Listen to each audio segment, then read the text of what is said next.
Oke, jumpa lagi di channel Trip Project. Kali ini kita akan ngebahas mengenai mobil di samping gua ini adalah Honda Mobilio 2016 tipe E CVT.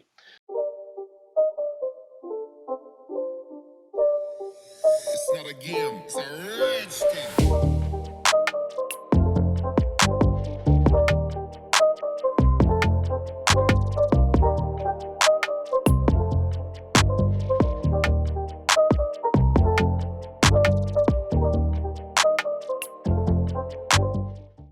Nah, sebelum gua bahas lebih lanjut mengenai mobil ini, kita bahas dulu yuk mengenai sejarah singkat dari Honda Mobilio. Nah, Honda Mobilio sendiri memang pertama kali diperkenalkan di Indonesia pada saat Gaikindo di 2013 dan mulai dikirim dan diperjualbelikan itu di awal Januari 2014. Peluncuran dari Honda Mobilio sendiri itu adalah untuk menyaingi market low MPV ya. Jadi yang dimana pada saat itu low MPV itu hanya ada Avanza, Xenia, kemudian juga ada R3.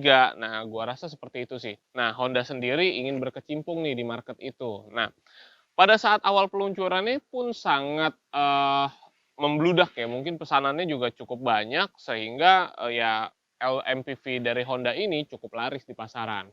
Nah, oke, itu merupakan sejarah singkat dari Honda Mobilio. Nah, kita bahas yuk mengenai Honda Mobilio. Apa sih yang menarik? Kita lihat dulu nih dari bagian depan. Oke, kalau kita lihat dari bagian depan, ini adalah rupa yang sama dengan Honda Brio ya, yang mungkin lebih dulu meluncur di Indonesia. Nah, kalau kita lihat, tapi ada beberapa bedanya sih pasti bentuknya ya. Tapi sekilas sama banget.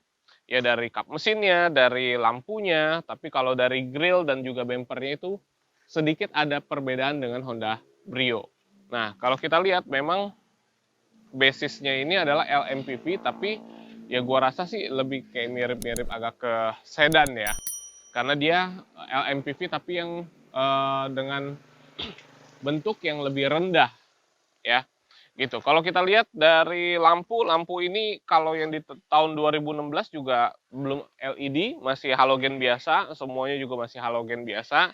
Tapi ada ornamen-ornamen hitam seperti ini ya di bagian sisi-sisi dari lampunya, jadi kesannya sih lebih sporty aja. Nah, kemudian kalau dari grill, aksen chrome-nya cukup besar dan juga untuk tipe E itu sudah ada fog lamp-nya.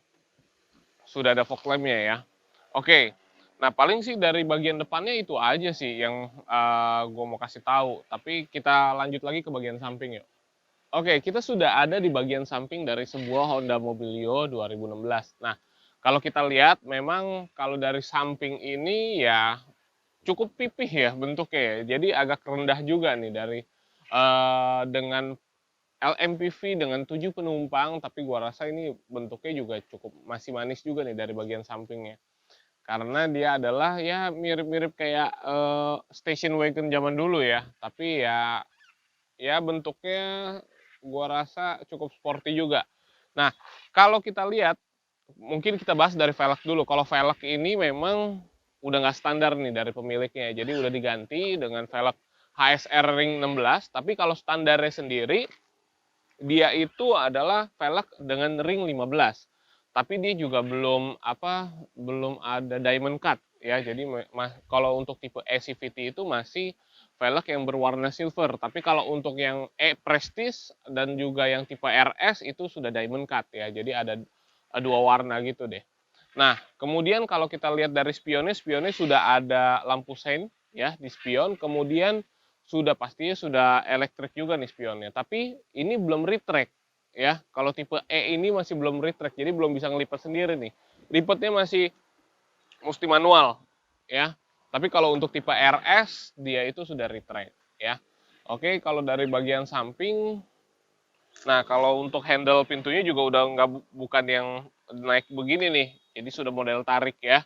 Kemudian kalau ini ya gue ngeliat sih cukup bagus dari bagian kaca belakangnya ya. Kaca belakangnya itu seolah-olah nyambung dengan kaca bagian belakang. Ini kaca dari pilar yang paling belakangnya nih. Kalau untuk pengereman dari Honda Mobilio sendiri itu masih menggunakan rem tromol di bagian belakangnya, tapi bagian depannya sudah menggunakan rem cakram. Nah, tapi itu sih nggak masalah. Tapi kalau mau tahu mengenai lebih bagus mana rem cakram dengan rem tromol, saksikan video di atas ini nih. Ya, nanti gue kasih linknya. Oke, kita lanjut ke bagian belakang dari Honda Mobilio. Oke, kalau kita lihat dari bagian belakang cukup seger ya dibandingkan dengan pesaing-pesaingnya pada zaman itu. Kalau kita lihat memang pesaing-pesaingnya gitu-gitu aja ya. Nah, kalau ini bentuk bagian belakangnya yang cukup menarik, yaitu bentuknya kayak robot-robot gitu deh. Ya kan, dari desain lampunya, dari desain bagasinya. Kemudian kalau kita lihat dari bagian belakangnya ada apa aja, tentunya ada. Kalau antenanya ya belum shark fin ya, masih kayak apa tiang golf gitu loh, pole gitu loh. Nah, kemudian udah ada wiper belakang, kemudian kalau untuk lampu-lampunya belum ada yang LED ya. Kemudian untuk bumper belakangnya ini sayang banget nih, bumper belakang dari Honda Mobilio itu cuma sedikit. Jadi banyak sekali pengguna Honda Mobilio itu yang pantatnya ini penyok nih. Jadi bagian pintu bagasi belakangnya penyok. Jadi kenapa? Karena ketika terjadi benturan, yang kena kebanyakan ininya dulu nih, bagian pintu bagasinya. Jadi seperti itu. Ya, jadi itu kekurangan dari desain model seperti ini ya, kalau menurut gua ya. Nah, kalau dari bagian belakangnya sih cuman itu aja ya. Paling ya udah sih gak ada lagi ya. Karena ini adalah tipe e-CVT, di sini ada emblem CVT-nya dan juga mesinnya sudah menggunakan iVTEC ya. Jadi bukan IDSI lagi. Mesinnya sudah hampir semuanya dari Honda Mobilio itu adalah iVTEC. Jadi nggak ada yang tipe mesin lainnya gitu loh. Ya, oke, kita bahas ke bagian dalam. Oke, kita akan ngebahas dari indikator atau speedometer dari Honda Mobilio ya. Ini kebetulan Mobilio yang memang 2016, speedometernya pun berubah ya, beda ya, dengan speedometer yang lebih baru. Nah, ada apa aja sih? Nah, di indikator dari Honda Mobilio 2016 itu ada ya pasti ya sebetulnya sama-sama aja sih. Ada tachometer, ada speedometer, kemudian ada fuel meter, kemudian ada lampu eco indikator, kemudian ada signal lamp, ada lampu cek engine, ada lampu rem tangan, ya kan? Kemudian ada indikator oli, aki, seat belt ya. Kalau kita nggak pakai seat belt dia akan nyala. Ada indikator airbag juga dan kemudian ada indikator kalau untuk water temperature ya. Jadi kalau misalnya mesinnya itu terlalu panas, ya lampu indikator temperatur itu akan nyala. Nah, kemudian dari MID-nya ada apa aja sih? Yaitu ada yang pertama di P itu sebetulnya adalah indikator dari transmisi matic-nya, posisinya di mana gitu loh. Nah, kemudian di tripnya ini adalah ya biasa trip meter, tapi dia nggak ada trip A, trip B loh. Jadi hanya trip aja, kemudian ada average pemakaian bahan bakar, kemudian ada jam di situ ya. Kemudian ya itu setting jamnya, odometer, ya itu aja sih. Sederhana banget ya dari Honda Mobilio ya. Oke, kita sudah sampai di interior sebuah Honda Mobilio 2016. Nah, kalau kita lihat di sini karena ini adalah Honda Mobilio 2016, akhir 2016 ya, maka kita bakal lihat desain dashboard yang berbeda nih dengan Honda Mobilio pada awalnya ya. Jadi ini adalah Honda Mobilio dengan facelift di bagian dashboardnya. Gua rasa sih dari desain dashboardnya ini yang cukup lebih bagus ya dibandingkan yang sebelumnya. Karena apa? Karena untuk desain dashboard ini paling sesuai nih dengan desain dari Honda Mobilio ya, dengan garis-garis tegasnya, lebih sporty aja gitu loh. Nah, kalau kita lihat dari dashboardnya ini kita nggak bakal nemuin material-material soft touch nih, jadi pastinya banyak plastik-plastik keras ya. Cuma ya ada ornamen-ornamen silver ini yang menambah kesan bagus dan juga bagian sini ada piano black. Nah, tapi kalau untuk interior dari e-CVT dengan varian RS itu berbeda loh. Berbedanya adalah dari warnanya. Jadi kalau karena ini adalah varian E dan varian e-CVT ya, maksudnya adalah gini, varian E dan S itu hampir mirip ya. Jadi untuk warna dashboardnya ini adalah warna beige ya untuk varian E dan S. Tapi kalau untuk yang RS semuanya black, jadi all black ya.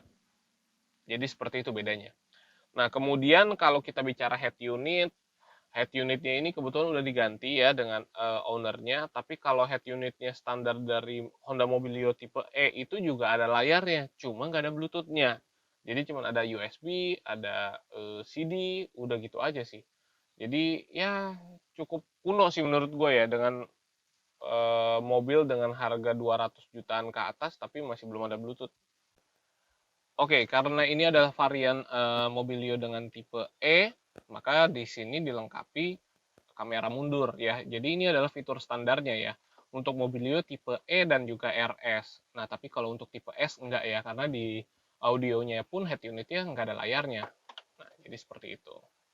Oke.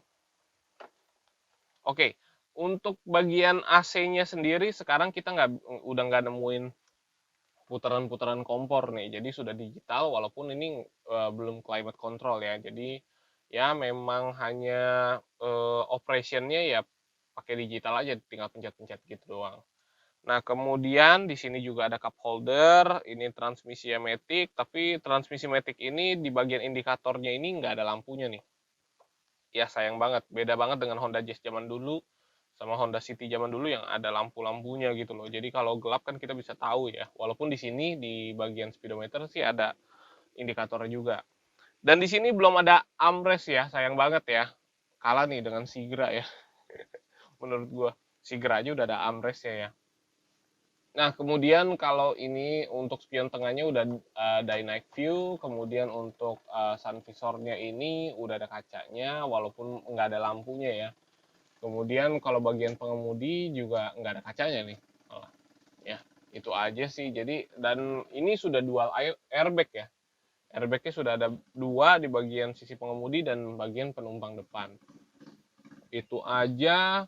Kemudian untuk oh ya bagian jok, warna joknya ini sama seperti door trimnya nih, door trim. Nah ini sudah dibungkus kulit tapi udah rada pecah-pecah ya. Nah untuk joknya sendiri dia belum ada adjustable untuk headrestnya ya dari untuk Honda Mobilio tahun segini ya, dari varian S sampai ke varian RS. Cuman bedanya kalau untuk varian RS itu warnanya hitam ya karena semuanya hitam gitu. Oke, kita bahas mengenai posisi duduk dari Honda Mobilio ya. Kalau gua rasa di sini itu rasanya sih kayak naik city car atau naik sedan ya, karena ini basis dari mobilnya tuh pendek ya. Lu bakal ngerasain beda dengan kalau biasa mengendarin Avanza Xenia atau R3 sekalipun juga beda nih, karena mereka pesaing-pesaingnya itu lebih tinggi gitu posisi duduknya. Kalau ini lebih landai. Dan juga untuk posisi kaki kita itu nggak nekuk seperti ini nih, nggak seperti minibus atau MPV lainnya, pesaing-pesaingnya kita itu lebih selonjor gitu loh, lebih enak banget dah. Jadi seperti itu sih, yang bikin minusnya hanya joknya sih kalau menurut gue ya, karena joknya ini cukup keras, tipis, dan juga kalau untuk perjalanan jauh itu gue ngerasa sih agak kurang nyaman nih untuk dengan jok seperti ini nih, dan joknya itu rasanya keras banget deh. Jadi seperti itu ya. Ya yang bikin gak nyaman itu aja sih. Sebetulnya untuk posisi berkendara enak banget. Jadi posisi setir kaki dengan posisi duduknya gue ngerasa pas gitu loh. Ya. Oke, nah untuk setirnya sendiri ini sudah tilt sih. Mana ya? Nah, ini. Jadi bisa dinaik turunin tapi belum teleskopik. Jadi nggak bisa dimaju mundurin ya. Jadi ya cukup lah untuk sebuah LMPV. Dan untuk spionnya tadi seperti gue bahas juga belum retract ya itu sih. Dan untuk Honda ciri khas MPV dari Honda ini aduh peredamannya buruk banget ya. Jadi kalau lu lari kencang angin tuh masuk banget tuh suaranya ya. Tapi walaupun suara mesin sih nggak masuk, tapi suara angin itu sangat masuk banget ya. Walaupun kalau ini sih sudah ganti velg, walaupun dengan velg standarnya pun sama, suara anginnya tuh kencang banget masuknya. Itu aja. Dan untuk door trimnya ini simple banget ya, dia plastik-plastik keras gitu ya gitu. Dan yang bikin enak lagi positif poinnya selain posisi berkendaranya walaupun dengan minus joknya yang kurang enak, nah positifnya itu adalah transmisi maticnya. Jadi kalau mau beli Honda Mobilio beli transmisi matic ya, karena CVT-nya itu sangat smooth ya. Dan bahkan gue pernah dengar dari orang Honda sendiri salah satu transmisi terkuat CVT dari Honda itu adalah ada di Mobilio ini ya. Jadi ternyata transmisi CVT itu adalah pembaruan dari transmisi Jazz dan City yang mungkin sebelumnya ada lebih dulu ya. Jadi ini jauh lebih kuat, lebih smooth, dan gue dengan pemiliknya yang sudah pakai sekitar 70.000 kilometer, transmisinya ini nggak ada masalah dan bahkan belum ada hentakan-hentakan sedikit pun ya. Jadi seperti itu, dan transmisinya ini enak, smooth banget jalannya ya. Jadi seperti itu gua rasa. Oh iya, kalau untuk audio sendiri kebetulan ini sudah diganti. Ya, kalau cerita dari pemiliknya, audionya sih ya kurang banget ya, karena kita lihat dari head unitnya yang memang pada zaman itu belum Bluetooth dan juga dengan harga mobil 200 jutaan ke atas ya, itu masih belum ada Bluetoothnya. Aduh, menurut gua kurang banget ya. Tapi menurut cerita dari pemiliknya, kita nggak bisa berharap banyak dari speaker dari sebuah Honda Mobilio, karena dengan pemakaian setahun lebih atau hampir 2 tahun, ini dari pemiliknya bilang bahwa speaker itu langsung pecah. Ya, suaranya pecah, akhirnya maka dari itu dia terpaksa mengganti dan mengupgrade dari audio sistemnya. Jadi seperti itu. Oke, mungkin dari bagian depan itu aja. Kita lanjut lagi ke baris kedua dari Honda Mobilio. Oke, kita sudah di baris kedua dari sebuah Honda Mobilio. Nah, kalau kita lihat dengan posisi berkendara gua dengan tinggi 175 cm, nah di baris kedua ini masih cukup lega loh. Jadi masih ada sisa legroom tuh 3 sampai 4 jari ya. Jadi menurut gue masih lega, dan apalagi kalau kaki kita tuh bisa selonjor gitu loh. Kita bisa masukkan kaki kita ke bawah dari jok depan. Nah itu kemudian di baris kedua ini udah ada AC double blowernya, dan ini AC double blowernya ini bukan fitur yang wah lagi, karena dari varian yang S atau varian yang paling rendah sampai varian tertinggi itu sudah ada AC double blowernya. Untuk joknya sendiri ini sudah dilapis kulit. Aslinya itu bahannya masih fabric dan warnanya ini serupa dengan door trimnya ya, warna beige seperti itu. Dan untuk kalau jok bagian depan masih ada side pocketnya di sini ya, aslinya juga ada. Kemudian yang nggak ada colokan-colokan lagi sih, colokan cuma di depan gitu loh untuk casan. Dan untuk fitur safety-nya sudah ada seat belt 3 titik di bagian penumpang samping, dan untuk penumpang yang di tengah itu ada seat belt 2 titik aja gitu. Dan untuk kursinya ini bisa di reclining ya, mungkin posisi paling tegak kayak gini dan kita bisa recline hanya sampai segini doang ya. Cukup, menurut gue cukup ya menambah kenyamanan sih. Dan juga kalau misalnya ingin menambah ruang di baris ketiga ya, kita bisa sliding gitu. Nah, joknya. Nah, walaupun dengan posisi yang paling maju, ini udah mentok ya. Masih ada sisa 2 jari loh dengan posisi berkendara gue seperti ini. Ya, jadi untuk baris keduanya masih ya juara lah dibandingkan pesaingnya menurut gue. Oke,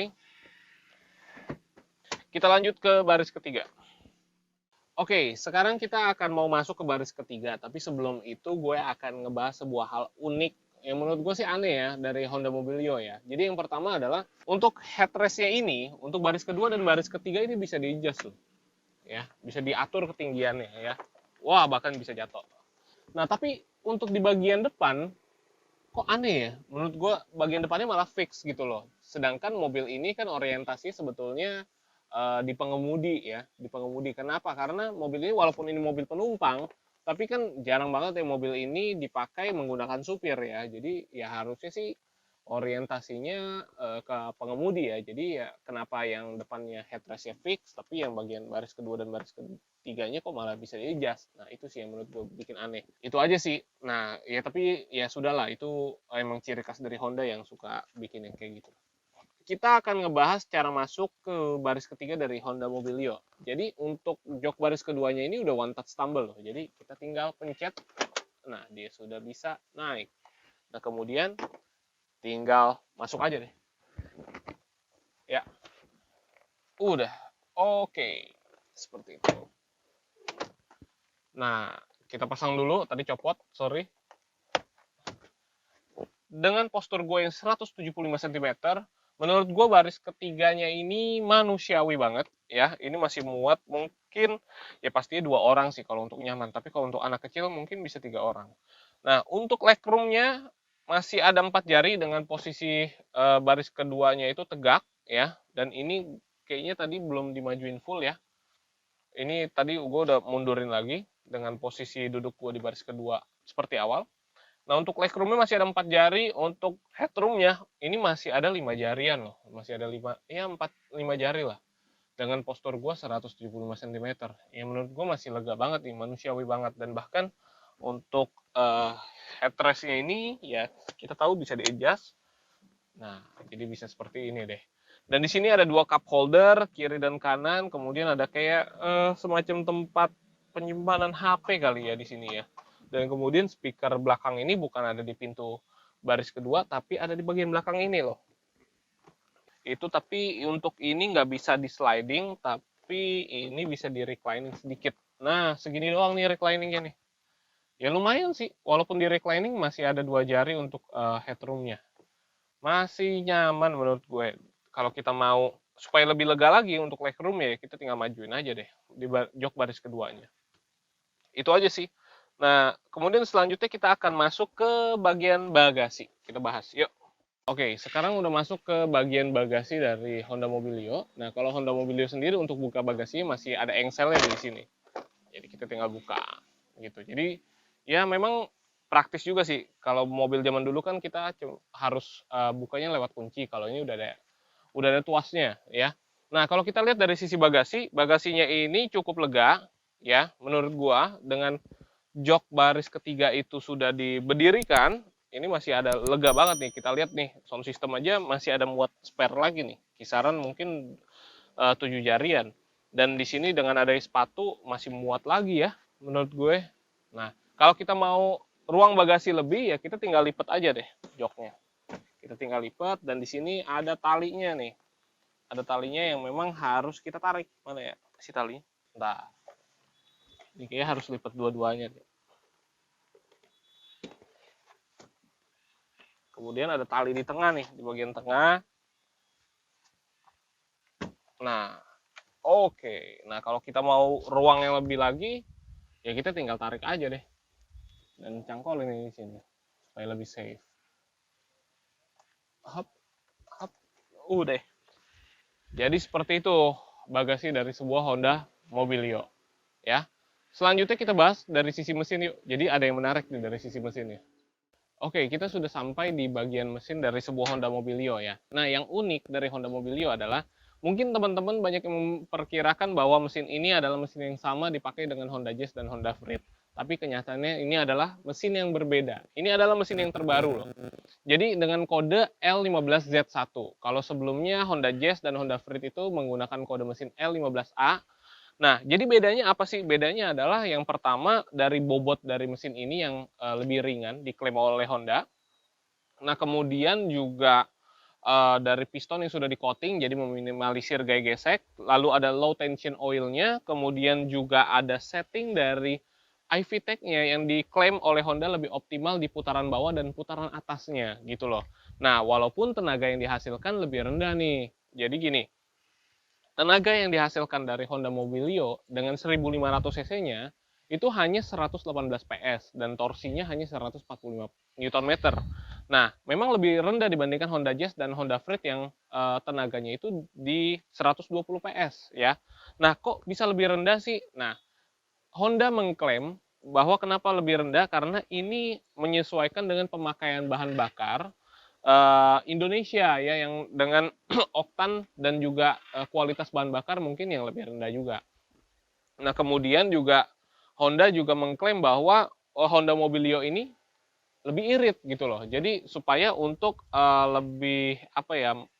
Lebih fun to drive lah untuk family di Indonesia. Jadi seperti itu. Jadi kenapa tenaganya itu lebih kecil. Walaupun kecilnya hanya 2 HP aja sih. Gitu. Oh iya, untuk mobil Lio ini sudah ABS ya untuk pengeremannya ya. Jadi udah ABS, EBD seperti itu. Ya. Nah, untuk sektor mesinnya ya inilah sebuah LMPV ya, nggak ada cover-cover segala macam ya. Jadi hanya ada di intake-nya tulisan iVTEC aja gitu loh. Jadi mencerminkan bahwa teknologinya sudah iVTEC. Itu sih. Nah, kemudian juga yang patut salut dari Honda nih, jadi di bagian sampingnya ini nggak kopong seperti Xenia yang video sebelumnya ya. Jadi di sini masih ada cover-cover tutupannya nih. Jadi nggak langsung ke bodi depan ya. Jadi di sini masih ada covernya. Jadi ya gua rasa cukup rapi lah untuk bagian samping-sampingnya ya. Jadi nggak kaleng-kaleng banget. Nah, itu aja mungkin video kita kali ini. Nah, jangan lupa klik like, comment, and subscribe video ini dan share ke teman-teman yang membutuhkan video ini dan semoga video ini bermanfaat. Terima kasih.